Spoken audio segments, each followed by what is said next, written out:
Greetings, Earthlings. You see my face. You know that it's time for another episode of Bumping and Thumping, your podcast featuring everything about for independent wrestling from around the world. And it's crazy just to think that absolutely everything in life begins as nothing but a concept. But that concept emits a frequency. And that frequency, it attracts like circumstances, people, opportunities. But when you cast out such a strong frequency, it inevitably responds to you. And this is exactly how this guest this week popped up on my radar.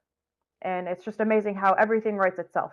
This guest today is one half of the commentary at Emerge Wrestling. He's worked with OVW. He's been featured as a part of Pro Wrestling Manager interview series by PWI. You've heard him call for promotions like New Wave Pro, Heroes and Legends, House of Heat. He is my co-host on the Raw Deal with House and O'Neill, and sitting strong at the head of the household of In Your House Wrestling Podcast, my friend, ALACON The Concept HOWSE. And when we come back from a word from our sponsors, we will meet this incredible visionary. So we will be right back.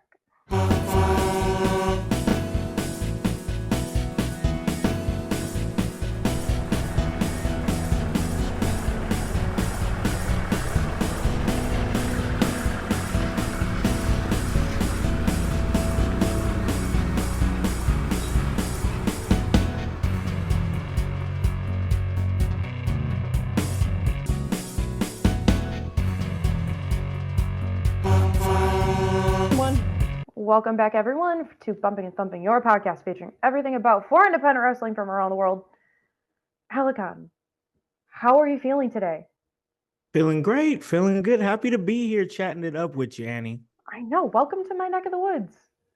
I know. It's a little foreign being on the other side of the question. I know, right? So, you do the talking, so I'll do the heavy lifting this week. So it's an honor to be here with you. We're fresh off an Emerge debut. Yes, your Emerge debut. I know, my Emerge debut. So, what was it like? Us joining forces in person and not just over the airwaves. It was good. It was great. As soon as I was able, because you were over there in the corner, you were talking to our other colleague, Paragon, the Emerge World Heavyweight Champion. And I was the first thing I thought of when I walked in, I was like, where's Annie at? And I saw you over there in the corner there, and I was doing my rounds like I normally do when I come in, because the customary thing in wrestling is make sure you go around and greet and shake everybody's hand and whatnot. So I was doing that. And then I finally got to you. Yep. And because we had been doing our thing together on the In Your House podcast, the chemistry was already there. It had already been built. And it just really rang true throughout the night because you were very receptive with every thing that I was telling you and trying to help you, because that's what I'm doing. I'm there to help you out and there to make sure that your debut goes as well as it did. And I know this is supposed to be about me, but I'm talking about you for a second, because you really did a great job and you nailed that debut, in my opinion. And the proof is in the pudding. You could see it all over the Emerge Wrestling page. Annie O'Neill is all over right now, doing a great job as a backstage interviewer as you debuted at Emerge Wrestling. Thank you. And you know what? It was so easy to knock it out of the park when you teed it up so well for me. It's just honestly surreal how synchronistically everything just lined up. You put that energy out there and it really finds you. It does. All of the talent on Emerge was just outstanding, and you are just a testament to that. So how you've been doing the podcasting on IYH for 6 years now? Yeah, we're February 2025 will be the 6th year of In Your House. Craziness. So how does your energy shift from when you're doing a podcast on IYH compared to when you call a match? Yeah, well, I mean, when I'm doing In Your House, I'm doing it from the perspective of somebody that started out as a fan. So I can never take those lenses off. And that's the perspective that I come with when what I'm doing in your house is I'm coming as a critic. I'm coming to constructively critique or rave about what you do. But at the end of the day, it's critique. One, I'm at the commentary table, whether it be Emerge Wrestling or anywhere else, but Emerge really does a great job of letting me be myself. It's all about the art. It's all about the art of commentating. You know, you think about the greats in the past, like the Jim Rosses or the Bobby the Brain Heenans as color commentator. Even now, you see Pat McAfee. He does an amazing job of bringing Hmm. energy He to really the does. commentary table, and that's what I always aspire to be, is that color commentator, and that's what I get to be. But the mindset shifts because you're not critiquing it in the way if you're like on the outside looking in Right. on the product. Now you're coming from a mindset of, I am part of this action, I'm part of this story, I'm integrated into this story. So your mindset has to be able to shift in that way. And it's so interesting because, commentators have a different side of how to help a storyline along. Like, the fans can visibly see you, but they can't hear you. But the people who are like tuning in, they don't see you, but they hear you. Like it's almost like there's a fifth wall at work. That's crazy. So Yeah. from where you sit behind the microphone, how and do you think that the commentator moves the story along a line?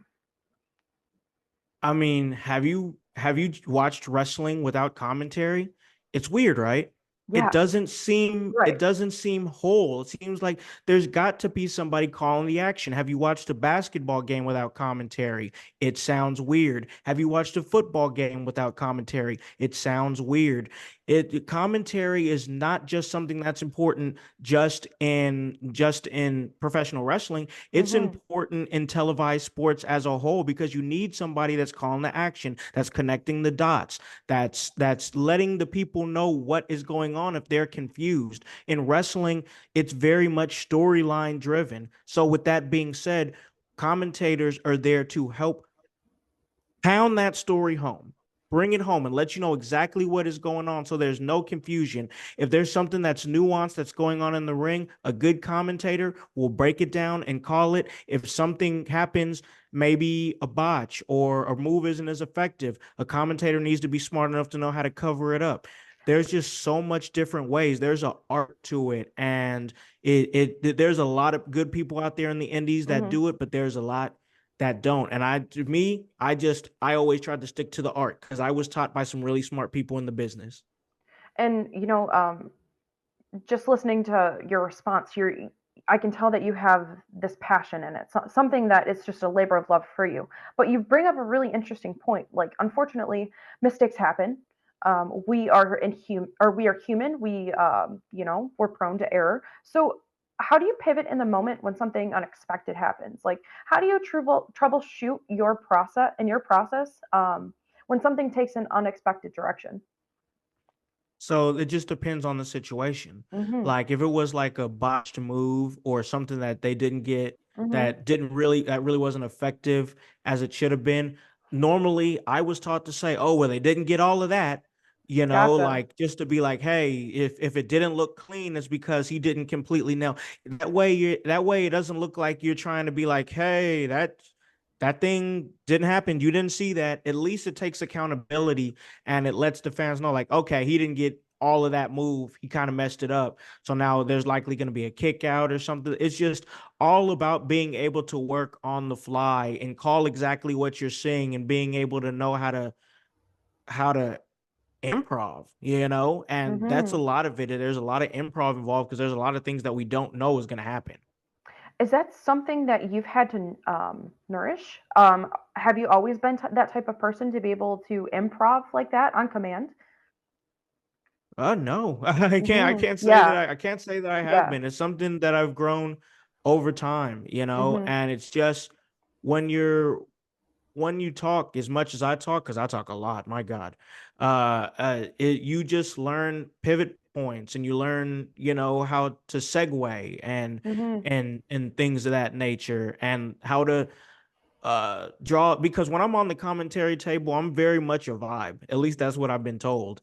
I mean, like I'm just there, I'm having fun, it's a good time. But then when something serious happens, I know when to take the tone down and not be the silly fun guy, or when things are kind of getting pivotal in a match. Like there's layers to, because before I was a commentator, I was a manager. I was the director, Hollywood House.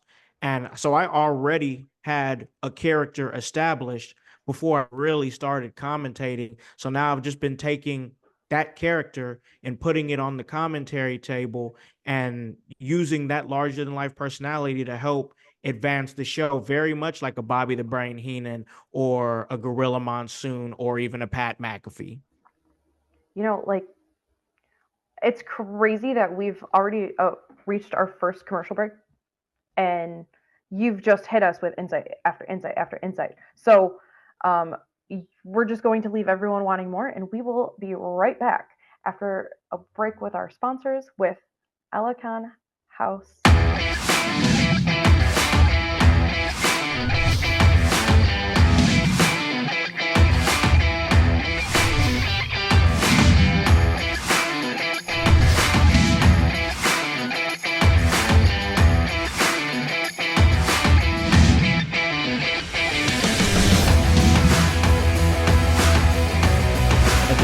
Washtenaw Golfside in Ypsilanti, where everyone comes to play. Welcome back to Bumping and Thumping, your podcast featuring everything about for independent wrestling from around the world. We are back with ALACON, the Concept House. Okay, so this a show thrives on emotion, right? And Yeah. so much of it is involved in wrestling, and it flows from so many different areas, from the announcer, the performers using their body to tell a storyline and bring that to life. So how do you use your role from where you sit to help amplify the motion? I'm a very emotion on my sleeve kind of person. Mm-hmm. So That's just natural then.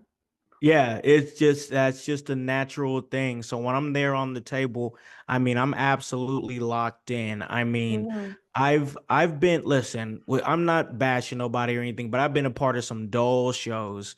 I've been a part of some shows It's that true. It's really were true. not a vibe.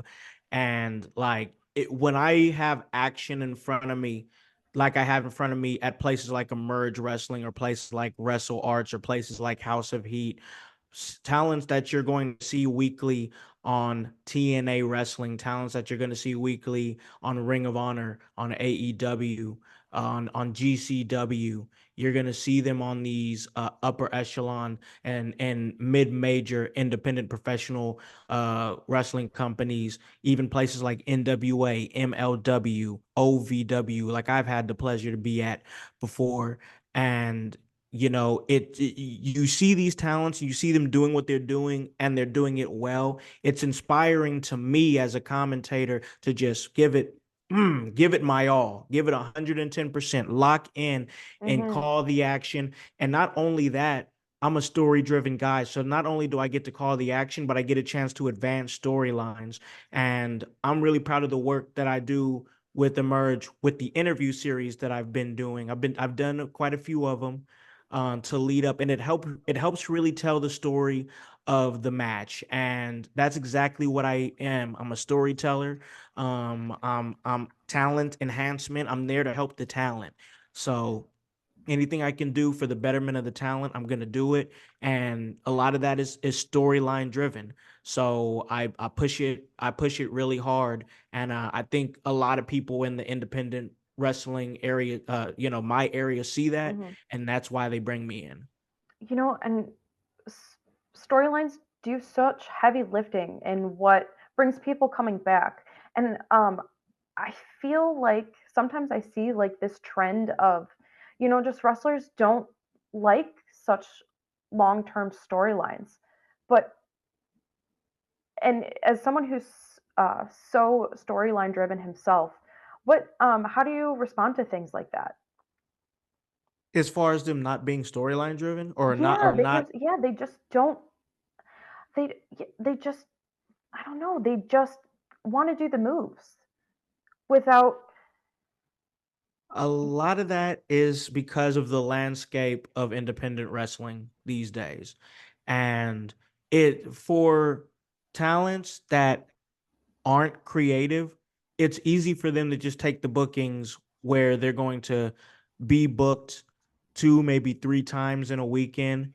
They're just they don't have to use their brain. They just go there and they just do the athletic thing, boom, boom, boom. And there's a lot of talents out there, but every now and again you'll see talents that will continue a story through the indies. And that's something that I tried to do when I was a manager, was kind of try to tell a story even with everybody else's schedule and Mhm. bookings and whatnot. And I know how it can be, but it I don't want to use the word, but I guess I'll use the word.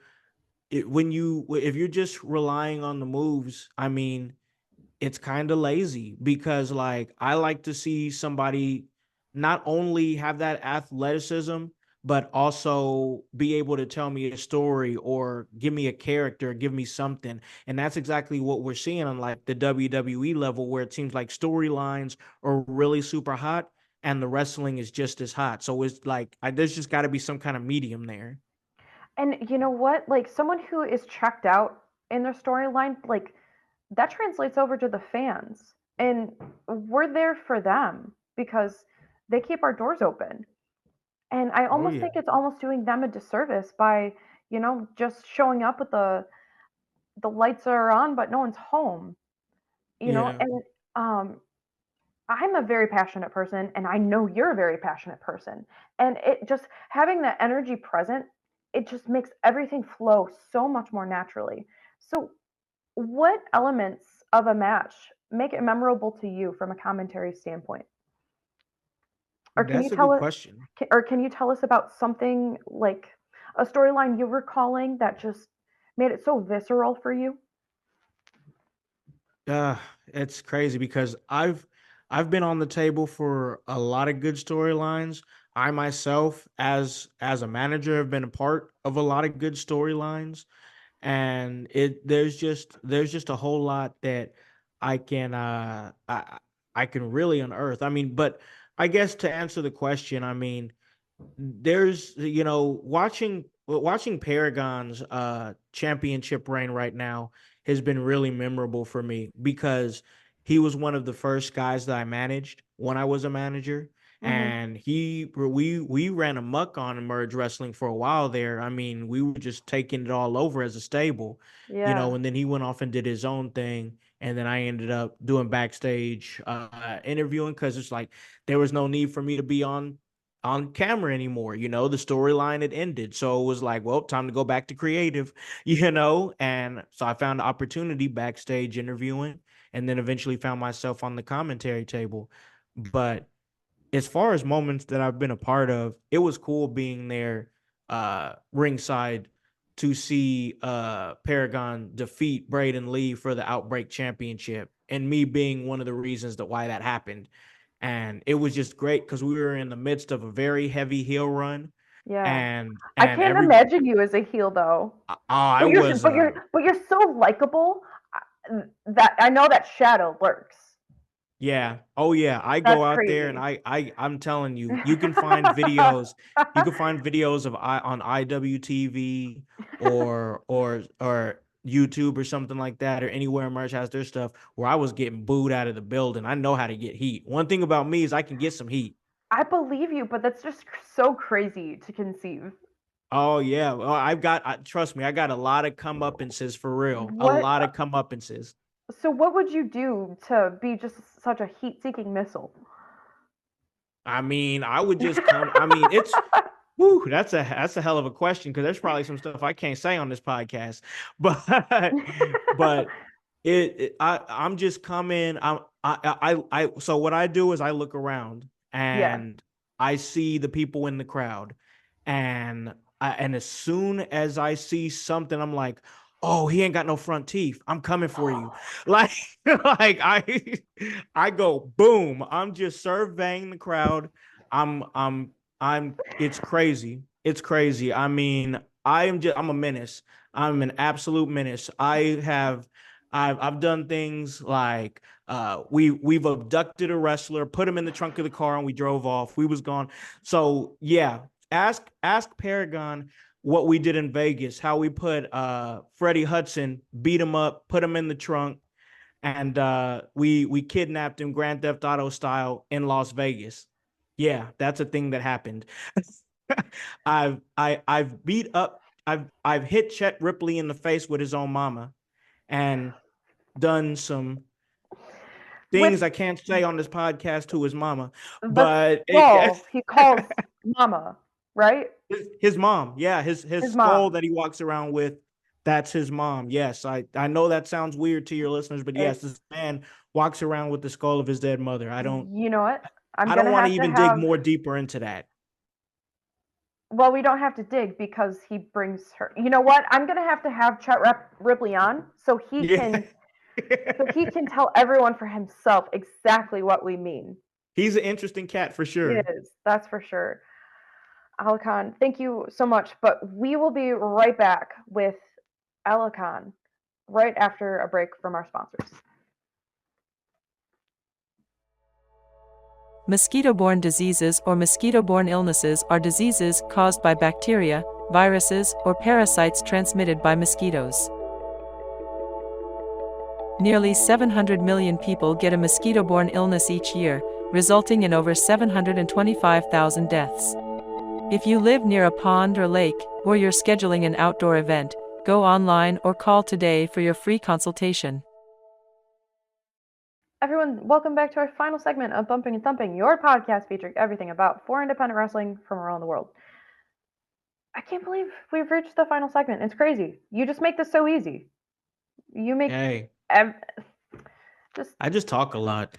Yeah, I mean, it would be really awkward if you didn't. I mean, I know I can fill up a segment, but it's not about me, it's about you. So, what has been some of the greatest advice that you've received from someone you admire in this business, and how do you implement that into your craft? That's a good question because I've got a lot of good advice from a lot of smart people in the business. So one guy that I ran around with so much, I was there for probably like the hottest run of his career, was the right hand of God, Sam Knight.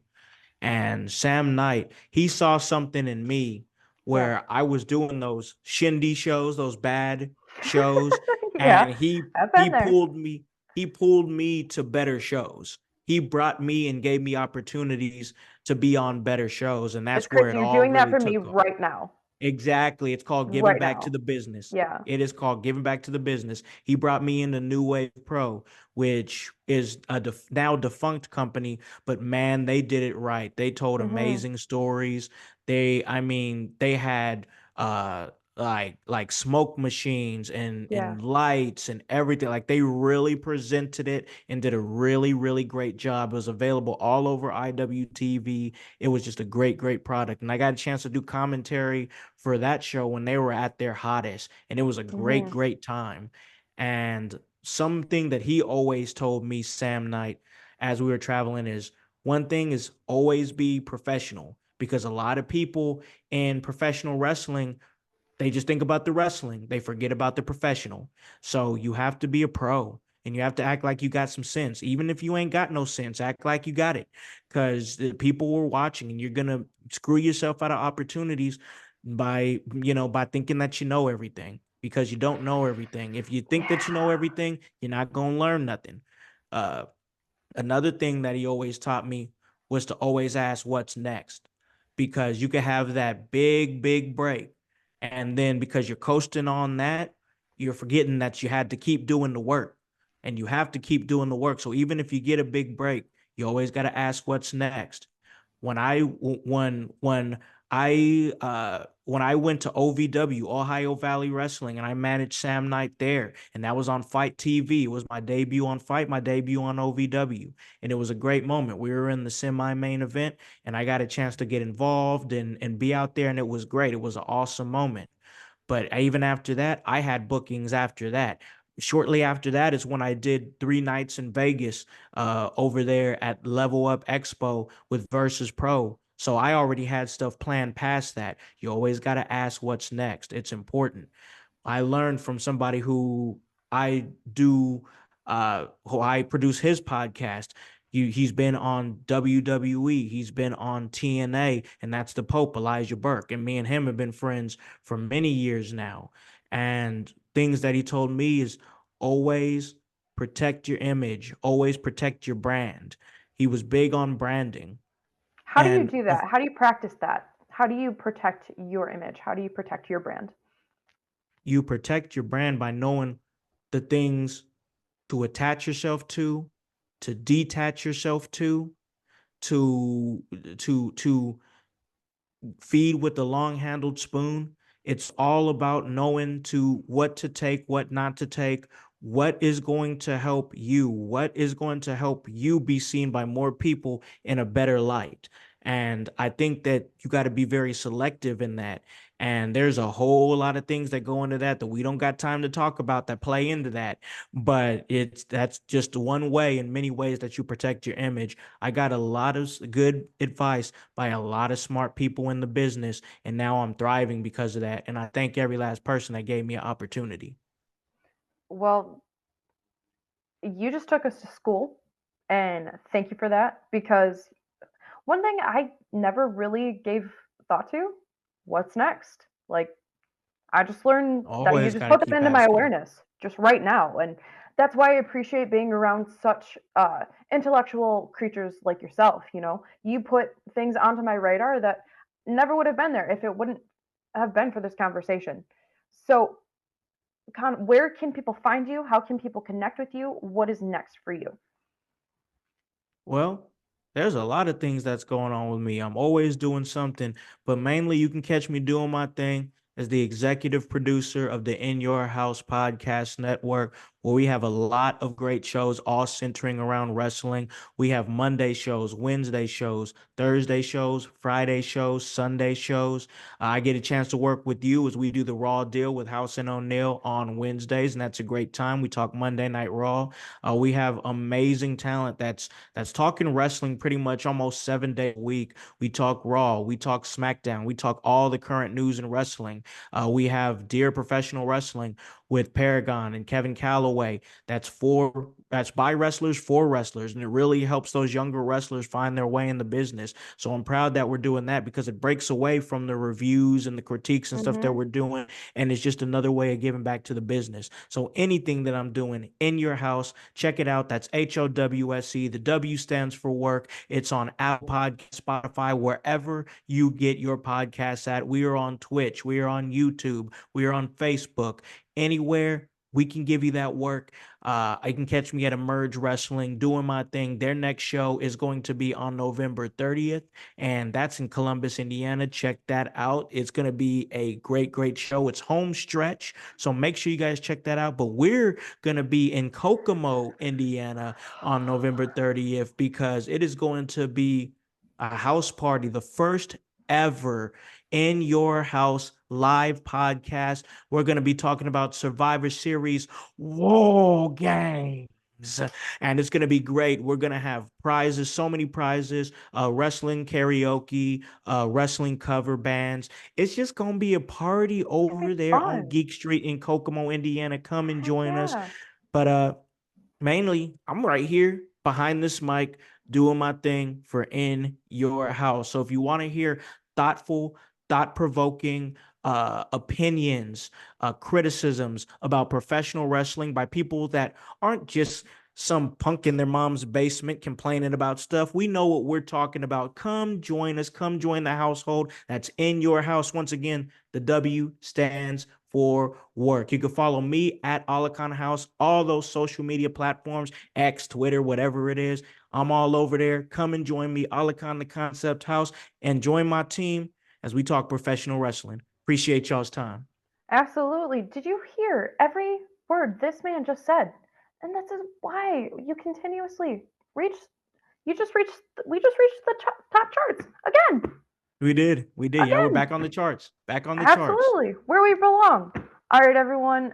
Thank you for your time. Thank you for our friends at Trailways Transports, our friends on the screen and behind it. Thank our director Rachel, our producer Tony, and my name is Annie. And this has been another amazing episode of Bumping and Thumping, your podcast featuring everything about for independent wrestling from around the world. We'll catch you next time. Ladies and gentlemen of Destination 6, or more like the parasites in the trash of Macomb, Illinois.